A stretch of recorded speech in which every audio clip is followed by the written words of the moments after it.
Pajur.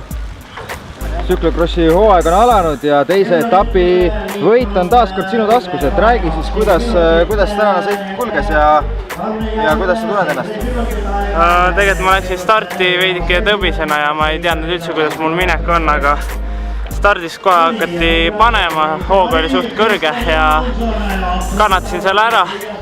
Üks ring hakkasin hästi tundma, panin natuke, jäime Andi Jussiga kahekesi ja sõitsime kuni siis viimase ringini koos. Ründasime üksteisele alla ja peale, aga lõpuks